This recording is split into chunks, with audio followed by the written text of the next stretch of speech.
Hello learners, welcome to IS Marathon. So again with a new lesson and this is the part 5 of Parliament. Parliament पढ़ रहे हैं. Last lesson अगर आपने नहीं देखा तो देखना किस तरीके से लेजिस्लेटिव प्रोसेस की जाती है, भारत में कानून किस तरीके से बनाए जाते हैं, कौन कौन तरीके के बिल होते हैं, किस तरीके से उन्हें पास किया जाता है, राइट. उन सब के बारे में हमने डिस्कस किया लास्ट लेसन में. सो इस वाले लेसन में बात करेंगे बजट की. Budget, yes, the annual financial statement. देश की अर्थव्यवस्था का स्तंभ होता है बजट, किसी भी देश का. तो आसान से आसान भाषा में समझाने की कोशिश करूंगा, नोट्स में मत जाइए. इसके अलावा आप मुझे सुनने की कोशिश कीजिए, समझने की कोशिश कीजिए, राइट. बजट से रिलेटेड कुछ नहीं छूटेगा आपका, राइट, यह बात याद रखें. तो कॉन्स्टिट्यूशन में डेफिनेटली बजट वर्ड तो मेंशन नहीं है. तो क्या मेंशन है सर मैम? तो बजट में मेंशन है एनुअल फाइनेंशियल स्टेटमेंट, है ना. यानी कि जो हम बात करें तो बजट जो है वो कहीं भी कॉन्स्टिट्यूशन में मेंशन नहीं है, जैसे कि मैंने आपको बताया. तो एनुअल फाइनेंशियल स्टेटमेंट है जो कि आर्टिकल 112 के अंदर मेंशन है कॉन्स्टिट्यूशन के. एंड ये बेसिकली बजट होता क्या है? इट इज़ एन एस्टिमेट, जो आने वाला साल है उसका क्या रिसिप्ट्स होगी, क्या गवर्नमेंट के पास पैसे आएंगे और कहाँ पैसे जाएंगे. What is the estimated expenditure of the government in a particular financial year. ठीक है. अब इंडिया में फाइनेंशियल ईयर जो है वो कौन सी डेट से कौन सी डेट तक है? 1 अप्रैल से 31 मार्च तक रहता है. ये हमारा फाइनेंशियल ईयर है. चलो मुझे बताओ, यूएस में फाइनेंशियल ईयर कब से कब स्टार्ट होता है ना. बहुत ही सिंपल क्वेश्चन. तो ओवरऑल हम देखते हैं कि क्या मेंशन रहता है बजट के अंदर, right. What are the contents elements, right. What are the elements of the budget? So पहला आता है आपका रेवेन्यू एंड कैपिटल रिसीट्स का एस्टिमेट्स. उसके अलावा ways and means to raise revenue, किस तरीके से हम पैसे कमाएंगे. एक्सपेंडिचर का एस्टिमेट. उसके अलावा एक्चुअल रिसीट और एक्सपेंडिचर कितना हुआ होता है क्लोजिंग फाइनेंशियल ईयर. यानी कि देखो, जो बजट है ना वो पर्टिकुलर ईयर का नहीं होता, उसके पहले वाले ईयर उससे बाद वाले ईयर की परफॉर्मेंस भी देखिए तो ओवरऑल 3 साल का स्टेटमेंट होता है ये, राइट. उसके बाद economic and financial policy in of the coming year, इसके बारे में भी हम यहाँ पर इसके अंदर देखते हैं. ठीक है. तो 2017 तक हम बात करते हैं. तो 2017 तक 2 बजट थे हमारे, है ना. रेलवे बजट एंड द जो गवर्नमेंट बजट होता है, जनरल बजट. तो पहले में जो था वो सिर्फ और सिर्फ मिनिस्ट्री ऑफ रेलवेज के पर्सपेक्टिव से आता था. एंड जो जनरल बजट था वो ओवरऑल एस्टिमेट लेकर के आते थे रिसीट्स एंड एक्सपेंडिचर के, जिसमें सारी मिनिस्ट्री आती थी, सिर्फ रेलवे की मिनिस्ट्री से एग्जेप्ट थी. एंड रेलवे बजट को सेपरेट किया गया था 1924 में. ये ऑकवर्ड कमेटी 1921 में ये आई थी. ठीक है. इन्होंने रिकमेंड किया था ये, और क्यों किया था इसके रीज़न आप यहाँ पे पढ़ लेना, इतना इंपॉर्टेंट बिल्कुल भी नहीं है. 2017 में गवर्नमेंट ने वापस से मर्ज कर दिया इन दोनों बजट्स को, राइट. कॉन्स्टिट्यूशनल प्रोविजन देखेंगे, this is the most important thing. तो सबसे पहले देखें, जो प्रेसिडेंट है वो हर साल बेसिकली लेट डाउन करते हैं हर हाउस ऑफ द पार्लियामेंट के सामने क्या, आपका एनुअल फाइनेंशियल स्टेटमेंट. ठीक है. जिसमें अंदर एक्सपेंडिचर और रिसीट्स के एस्टिमेट्स होता है. कोई भी demand for a grant president के रिकमेंडेशन के बिना नहीं हो सकती, राइट. ये बात याद रखें. No money shall be withdrawn from the consolidated fund of India except under appropriation made by the law, जो कि किसके थ्रू होता है, जो कि मनी बिल्स के थ्रू होता है, फाइनेंस बिल के थ्रू होता है ना. बजट में उसके बारे में लिखा होता है. No money bill imposing tax shall be introduced in the parliament except on the recommendation of the president, and such a bill shall not be introduced in the राज्य सभा. मनी बिल के बारे में हमने डिस्कस किया है काफ़ी detail में, लास्ट लेसन में जाकर के देख लेना एक बार. अब इसके अंदर एक और प्रोविजन है पार्लियामेंट के बारे में कि वो रिड्यूस और अबॉलिश कर सकता है कोई टैक्स, लेकिन इंक्रीज नहीं कर सकता. चलो ये क्या है इसके बारे में हम आगे डिस्कस करेंगे. अब मनी बिल के पावर, वैसे रिलेटिव रोल्स हैं दोनों के, बोथ हाउसेस के. तो ये मैंने बता दिया था आपको कि राज्यसभा का क्या रोल रहेगा, और मनी बिल के पर्सपेक्टिव से अगर हम देखें तो लोकसभा ज़्यादा पावरफुल है, राइट. अब इसके अंदर 2 टर्म समझने की जरूरत है. देखो, जो हमारा बजट होता है उसके अंदर स्पेसिफिकली मेंशन होता है कि क्या चीज़ें हैं जो expenditure charge on the consolidated fund of India से जा रही है, कौन सा expenditure made from the consolidation fund of India से जा रहा है. यानी कि चार्ज एंड मेड, इसमें क्या डिफरेंस है वो हम आगे देखने वाले हैं. अब ये जो एक्सपेंडिचर किया जाता है कंसोलिडेटेड फंड ऑफ इंडिया से पैसे जो हम लेते हैं, उसको जो है वो उसके ऊपर वोट नहीं किए जा सकते पार्लियामेंट में, बट उसके ऊपर डिस्कशन जरूर किए जा सकते हैं. मिनिस्टर्स हुए या एमपी हुए, अपोजिशन के मेंबर्स भी होते हैं, तो वो भी क्वेश्चन पूछ सकते हैं about the expenditure, but they can not vote. अब बात करते हैं वो जो कॉन्सेप्ट की हम बात करते हैं, charge upon consolidated fund of India and the expenditure charge upon consolidated fund of India and expenditure made from consolidated fund of India. तो जो पहला पार्ट है जो कि चार्ज अपॉन है, वो एक्चुअली नॉन वोटेबल होता है, राइट। उस पर वोट नहीं कर सकते पार्लियामेंट का कोई भी हाउस, बस उसको डिस्कस किया जा सकता है। लेकिन जो अदर पार्ट है आपका, जो कि हम expenditure made from consolidated fund से हम बात करते हैं, तो इस पर वोटिंग की जा सकती है।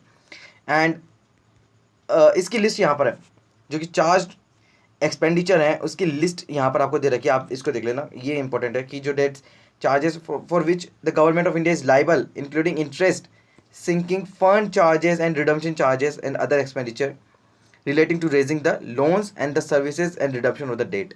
तो ये सब जो लिस्ट है, actually this are the part of the charge expenditure of the consolidated fund of India.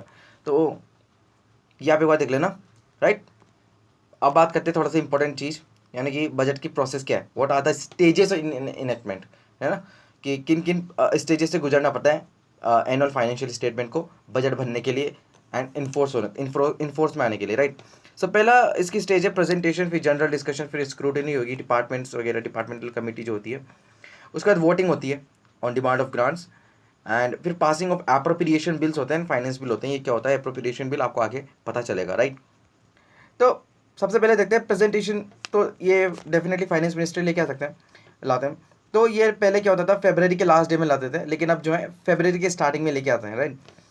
सो अब budget can also be presented to the house in 2 or more parts, यानी कि एक ही बार में लाना जरूरी नहीं है, 2 या 2 से ज़्यादा पार्ट में भी लेकर के आ सकते हैं। तो फाइनेंस मिनिस्टर इसको प्रेजेंट करते हैं, तो एक बजट स्पीच उनके द्वारा दी जाती है, जो कि हर फाइनेंस मिनिस्टर देता है, राइट।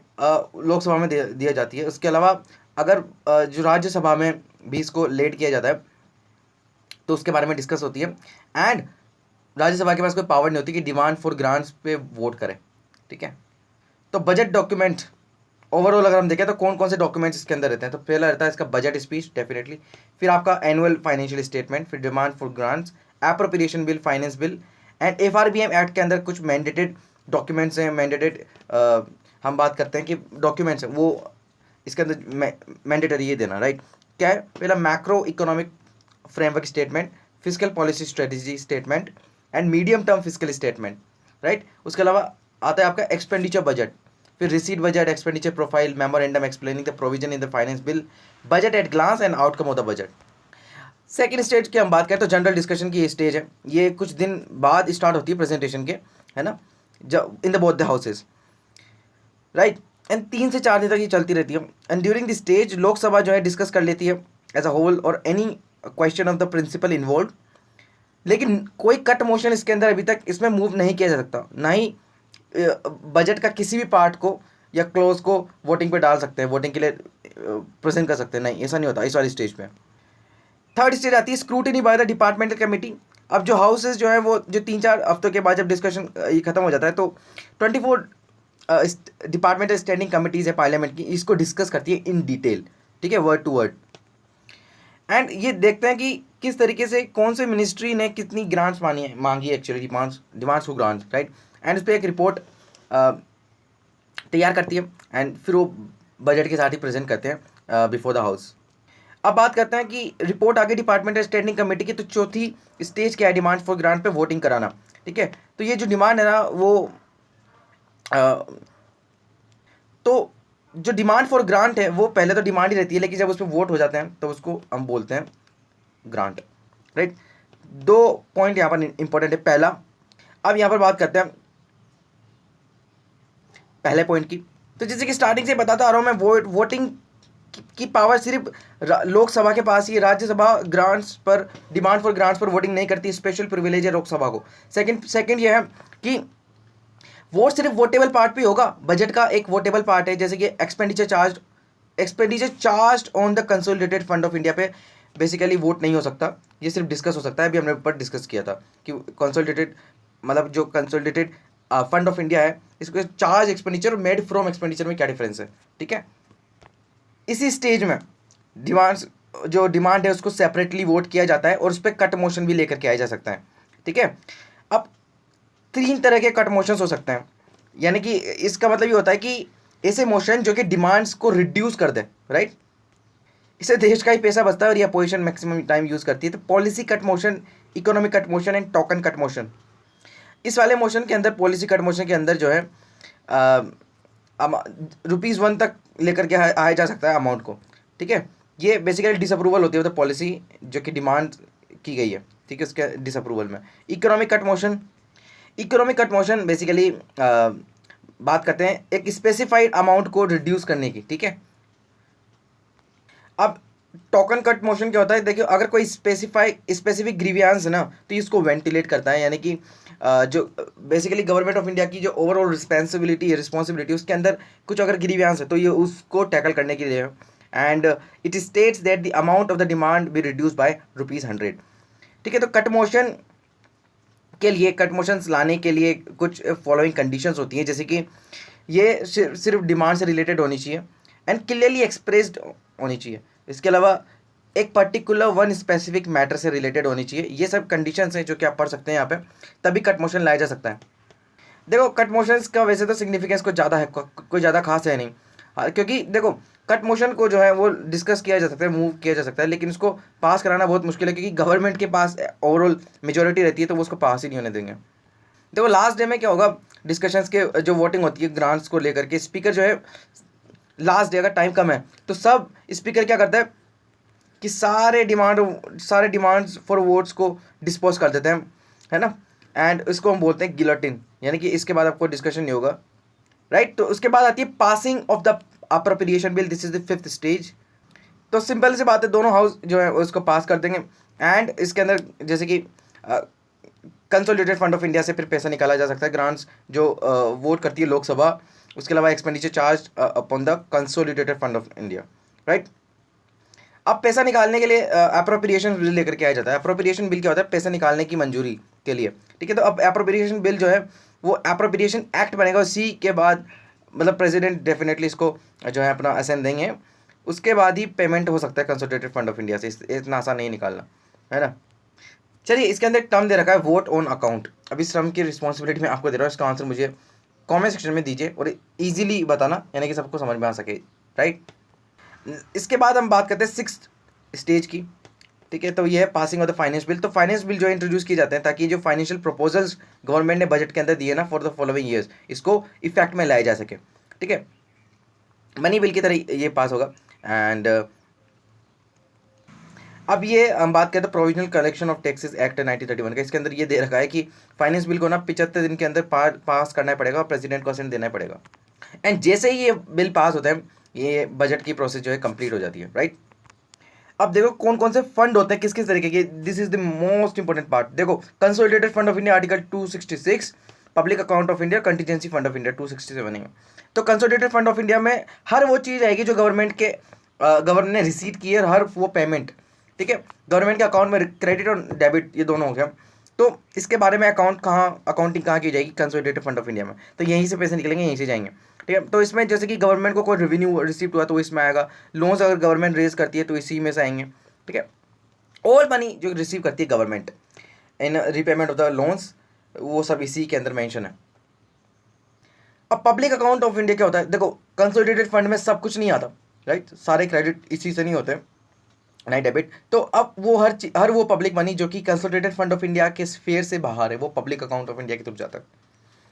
अब पब्लिक अकाउंट ऑफ इंडिया से समझ रहे होंगे आप कैसे, कि इसके अंदर जनता का भी पैसा रहता है, जैसे प्रोविडेंट फंड का डिपॉजिट, उसके अलावा judicial deposits, saving bank account में जो पैसे पड़े रहते हैं वो, departmental deposit, remittances and so on, ये सब इंक्लूड है पब्लिक अकाउंट ऑफ इंडिया से।